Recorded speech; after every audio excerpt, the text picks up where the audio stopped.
Good evening, Gun Show podcasters. Okay, my name is Tony. I live in Brisbane, Australia, and got a little bit of a mention on your podcast a little while ago.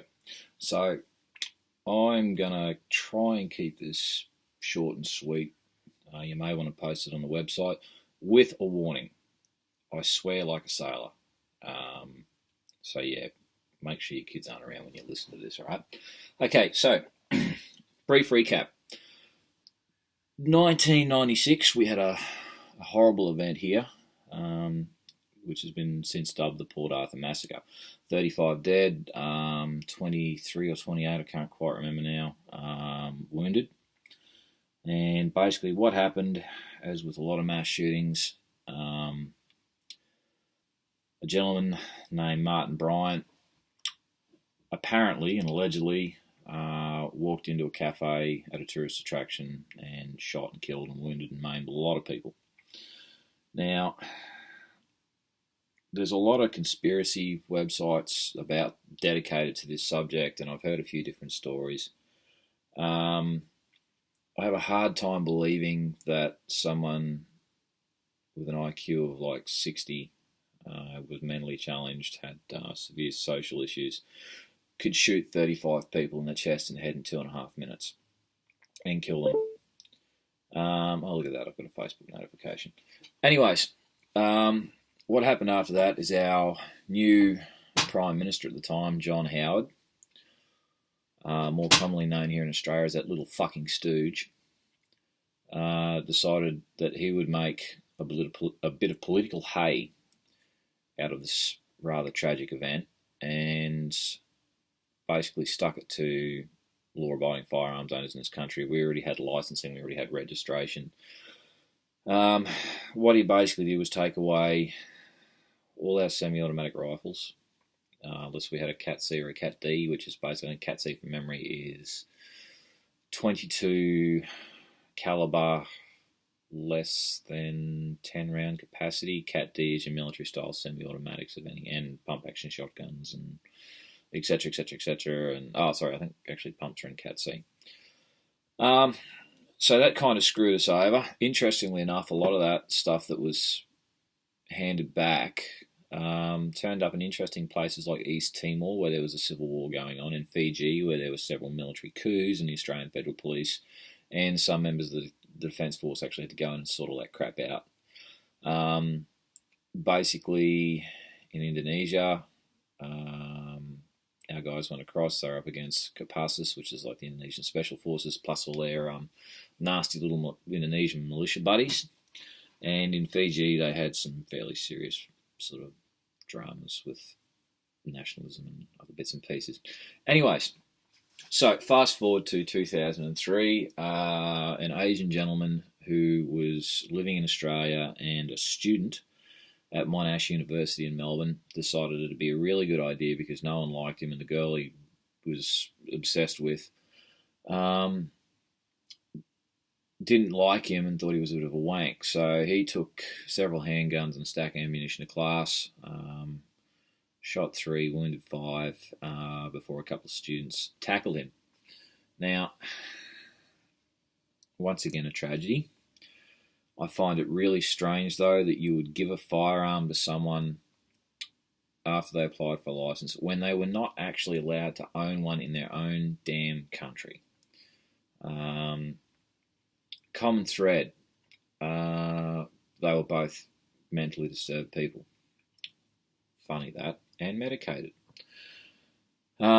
Rewind to, I think it was 1988, and we had another little toe rag named Julian Knight. And Julian Knight decided it'd be a great idea to take a bunch of rifles down to a major road in I can't remember if it was Melbourne or Sydney. Anyways, to a place called, the event became the Huddle Street Massacre. Now, there were some calls for gun control there, but fortunately that didn't happen.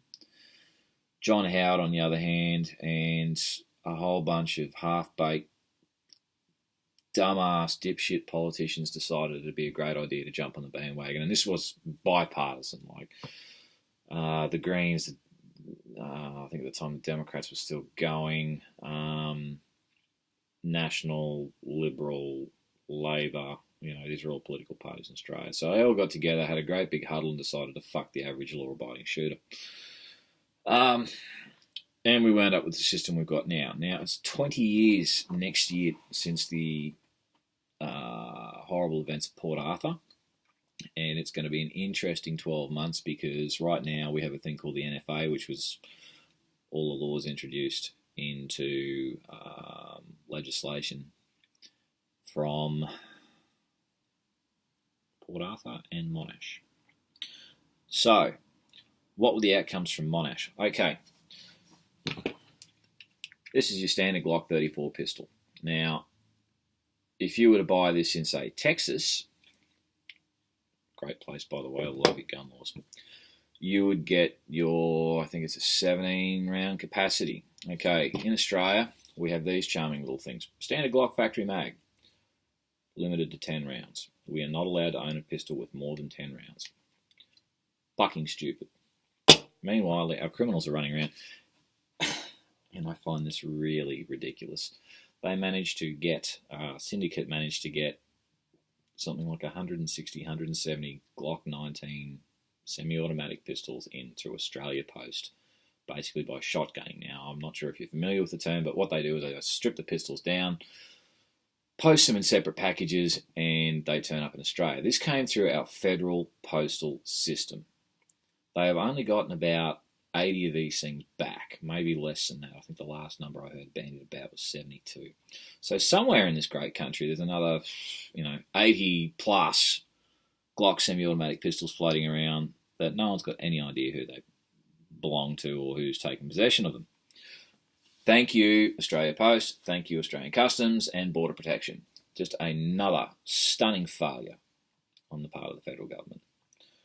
So, of course, we have a bunch of idiots, starting with the Greens. We have a charming individual named Samantha Lee, and there'll be a photo of her pop up right about now. Now, Samantha just appeared out of thin air. I've tried to find a little bit of information on her on the internet, but beyond publicity shots and interviews, and she actually did a really good one on a breakfast program the other day with one of our pro-gun politicians, a bloke named Bob Catter. I used to live in his electorate. Very interesting guy. Bit of a rogue, bit of a cowboy, but very pro-gun, very much for his constituents, and I've got to be honest, if I was still living there, I would vote for him. I'm probably going to vote for him, the Shooters and Fishers Party, or the Liberal Democrats. Democrats over here are not like Democrats over there. But we do have a guy named David Leinhelm who's really jamming it up, the anti-gun lobby at the moment. Actually going to a bit of a, I suppose you'd call it a grip and greet type deal, which ironically is being held in a pub that I used to go to when I was much, much younger. Very cool. Anyways, Samantha Lee popped up out of fucking nowhere, by the way, and decided that it would be a great idea if she started waving the flag, dancing in the victim's blood, and doing all the usual shit. That photo should be down by now. It depends on how I edit this. She was joined by another charming gentleman named Dr. Philip Alpers. Now, you may or may not have heard of Philip Alpers. He sits on several committees. He's part of a think tank on firearms violence. Seriously, this guy's just bad news all around. He's just like... He has an associate doctorate at Sydney University. I'm not sure what his formal qualifications are, but he's tied up with the UN somehow. I'll do a bit of research and find out. But anyway, he is a real shit stirrer. Now, his thing is basically all guns are bad. People should not have guns except for the government and the military. Now, that's cool. And I might actually consider... Actually, who the fuck am I kidding? No, I wouldn't consider giving up my firearms. Simply because, A, I love my sport. B, I love hunting. I love the outdoors. And to be quite fucking honest, I haven't killed anyone. My friends have not killed anyone. Why? Why should I give up something that I love because of the actions of mentally unstable people? which in 2 cases, because I'm pretty sure Julian Knight actually had a gun license as well, managed to slip through the cracks because the police weren't paying attention.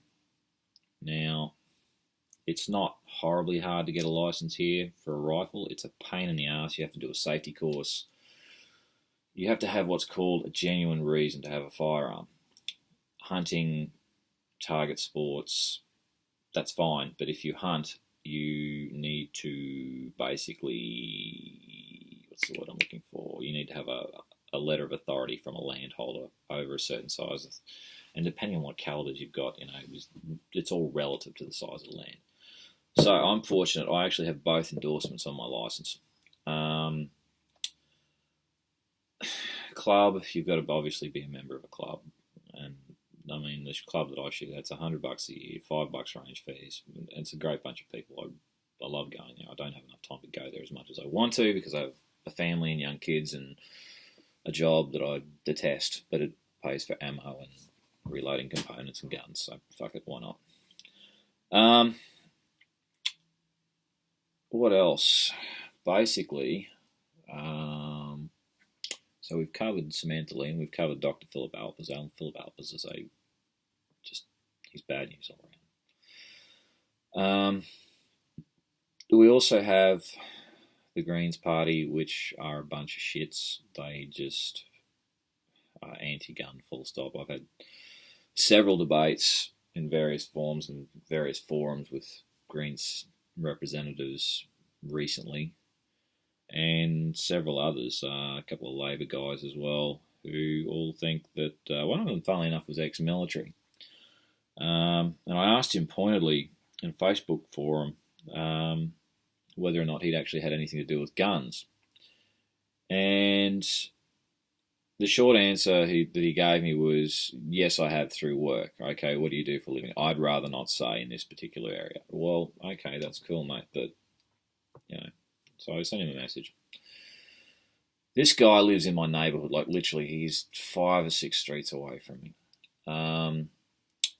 He came back saying, okay, I am in the ADF. I've been on duty for 18 years. Okay, cool. Ever deployed? Yes, I have. 2 tours Iraq, 1 Afghanistan. Okay, thank you for your service. What the fuck gives you the right to tell me I can't own a firearm and yet you're quite happy for the police and the military to have? Probably my biggest fear is looking at history. Societies that have been unarmed have been victims of more warlike societies. It's just an open invitation.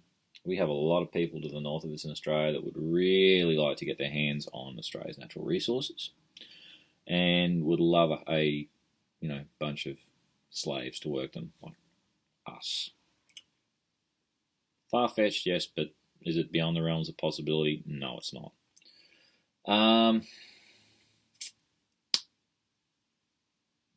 So that's pretty much it.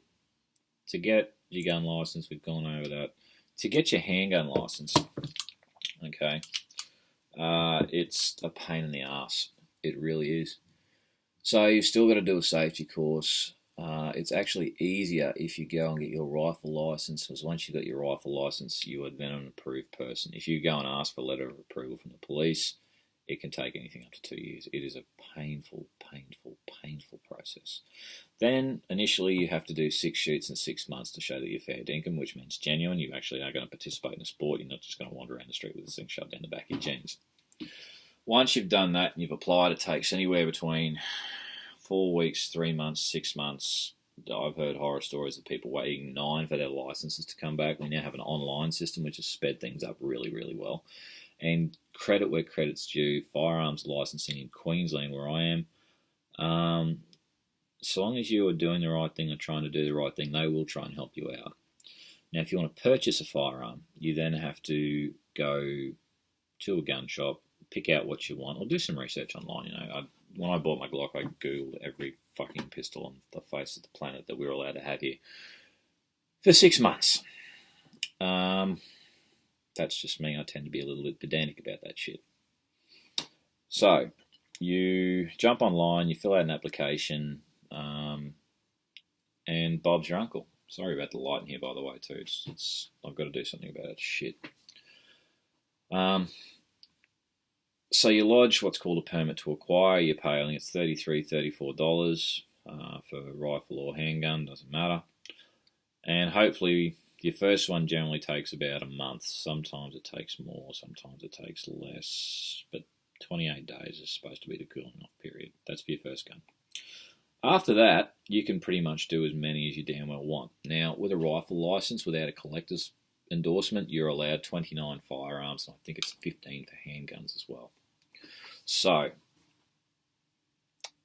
I would love to indulge my passion to that degree, but I got kids, man. I'm not single anymore, and bills to pay.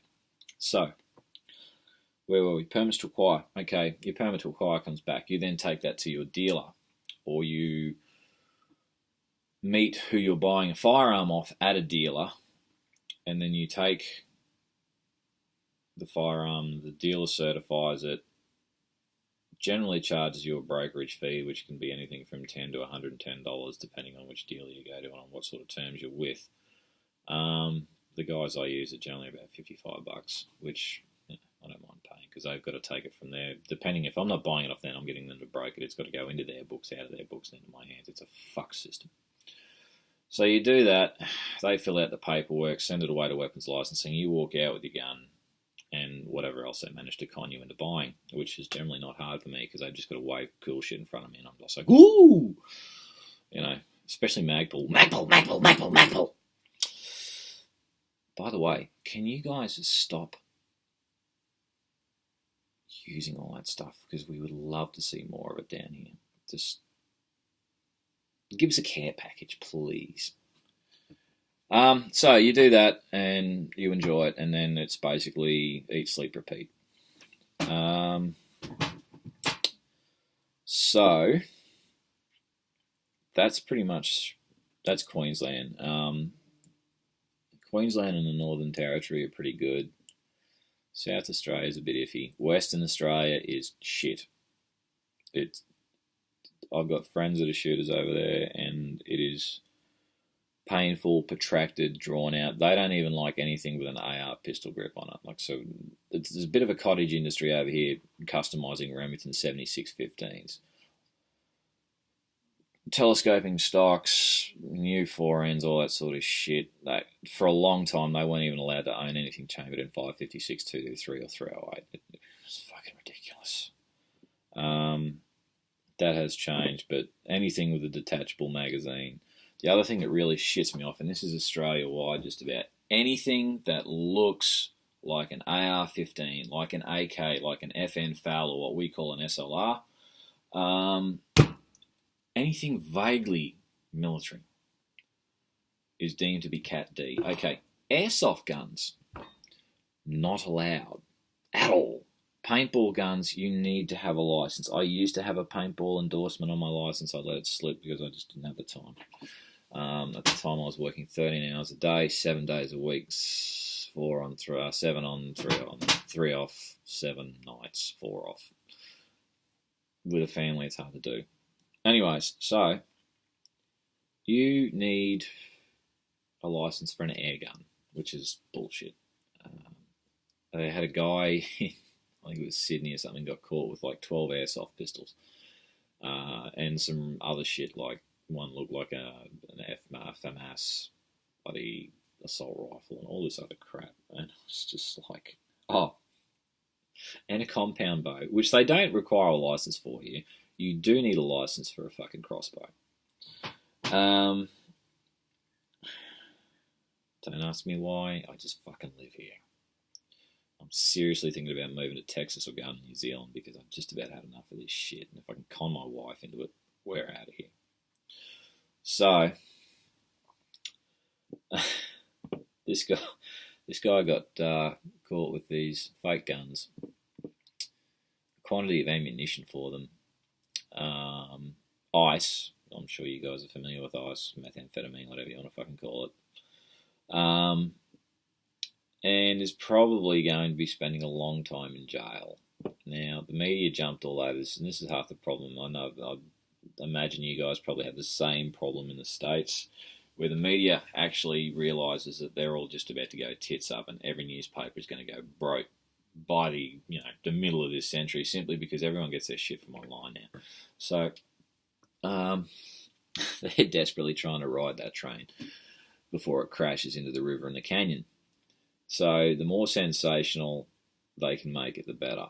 I believe the headline on one reputable news source was man caught with drugs and weapons stash. And I looked at it, wow, that's some pretty hardcore shit. And I read it, and it's like airsoft. And it's just like, really?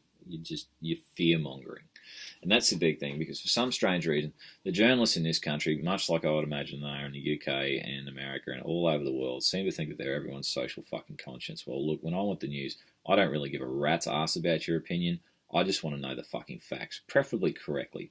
Now, recently, we also, itchy knee.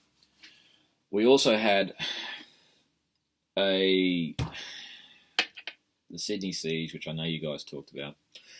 Now, I don't know if this filtered through to the States or what. This is fucking ridiculous. The cops managed to kill one person with a ricochet. That's fucking tragic. The guy that did this was a charming little shit that I believe Syrian military intelligence wanted to have a chat to, and we refused to extradite him. So, beyond being a general all-round shit-stirrer in his own country, he decided to do it here. Now, he did that by hand-delivering hate letters to the families of wounded, maimed and dead Australian soldiers that have been fighting in Iraq and Afghanistan. If that wasn't bad enough, his next trick was to go out and become an accessory before and after the fact in the attempted murder of his wife, or ex-wife. Now, beyond, and I'm not racist, I couldn't give a rat's ass what colour, creed, religion you are. If you want to come to Australia, that's cool. We've got plenty of room for everyone's beliefs here.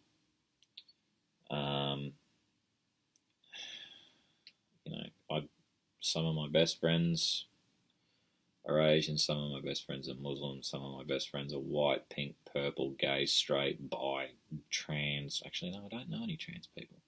Anyways, not that I collect people. This guy was a Muslim. Now, there's a really interesting photo floating around of the current Greens New South Wales leader, I think it's New South Wales, state politician, standing there with this guy and three cronies with a great big smile on his face. Copping a bit of flack for that one now. Now, I'm a pretty tolerant person. I don't really give a shit, as I said. But if you're going to come here and do stuff like that, as far as I'm concerned, they should have kicked that prick back to Syria and let Syrian intelligence torture the fucker. That's a pretty dog act. Not to mention the fact that he tried to have his wife killed. I can't remember if he was successful or not, but Google it. Man, something Horace, I don't know. Fuck it. Just Google Lint Cafe siege in Sydney. So this guy went out, found what is now called in Australia a grey market gun. Cut the stock off it, cut the barrel down, pump action shotgun, wandered in and stuck this joint up. Now, because we're not allowed to defend ourselves in this country, obviously he had a very large room full of people. The cops went in, slotted him, and managed to kill an innocent bystander in the process. Now, things have been pretty quiet about that since it happened, but given the fact that old mate only got one shot off and it was into someone else, and then the cops came in spraying, it's a pretty safe bet the police shot the poor lady, which is not cool, but unfortunately shit does happen. Condolences to her family and friends. So, now we are in the throes of the NFA review, which is the National Firearms Agreement, as I said before, which they started last year without telling anyone and without consulting anyone. Now, I find it really interesting that it's called the National Firearms Agreement when I don't know a single fucking person that legally owns a firearm in this country that agreed to it. So, you're right. We do have dumb as fuck gun laws. We're not allowed ARs. If you want to have a look at what's actually happening in that side of things at the moment, have a look at the WFA1, which is a Warwick Firearms Rifle. That's spelled W-A-R-W-I-C-K. It's basically a hybrid AR-15, AR-160 with a straight pull. Quite an interesting looking bit of gear. I know you guys are going to look at it and go, man, it's gay, it's a straight pull. Look, that's cool, but seriously, it's all we can fucking get. Like, I was looking at importing a Lantac straight pull that looked very much like an M4 from the UK. It would have cost me a kidney, an arm, a leg, and probably a testicle. But I was prepared to pay the price because it's a straight pull. I shoot service rifle. It would be a fun range toy. And it'd be pretty cool for hunting. Rang weapons licensing, and they basically told me to go and get fucked. There was no way they were going to let that in the country. Customs were going to let it in the country. And if they did, they weren't going to register it because it looks like a Category D weapon. What the fuck? The stupidity just rolls on and on and on.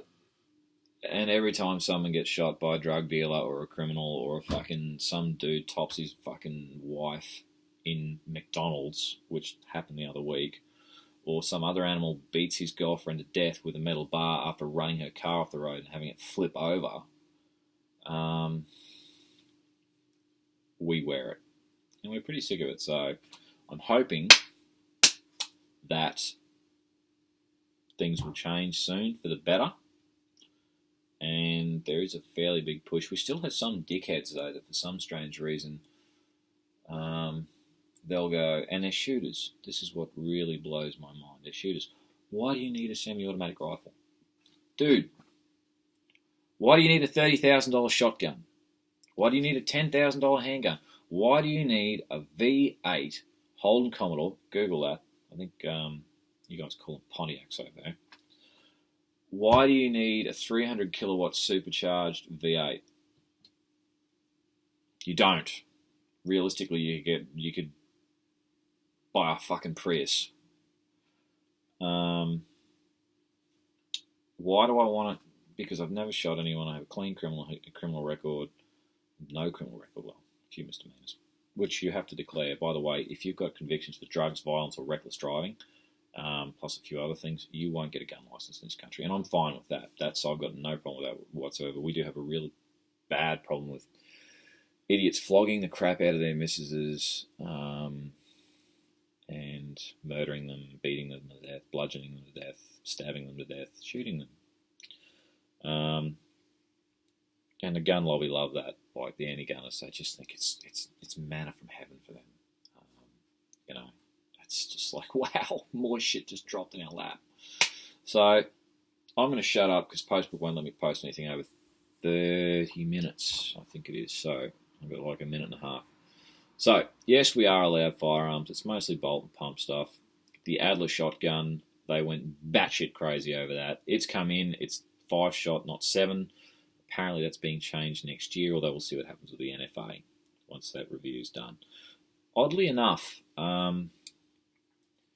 if you actually look at gun deaths in Australia pre-1996, they were on the fall. They spiked in 96, and then it's a downward trend. And people go, oh, especially the anti-gunners go, well, like, this would be really good, but, we've won because obviously the death rate from firearms has fallen and it's stopping suicides and homicides and people getting killed, injured, and maimed. Which is a load of crap simply because it was already in a downward trend. Wankers. Anyways, by the way, everything in Australia, don't worry, it wants to kill everyone. And I've got no idea which way the fucking toilet water goes, man. Like, seriously, boys. It just goes down. Maybe counterclockwise? Clockwise? No, fuck it, I don't know. So yeah, keep up the good work. I love what you do. If you just want to post this, feel free to post it with a language warning. And greetings from your cousins down under, guys. Keep up the good work. Don't let Obama screw you or any Joe Biden or any of those other shitbags, or Hillary fucking Clinton, because that bitch is evil. Yeah, have a good one. Greetings from Australia. See you later.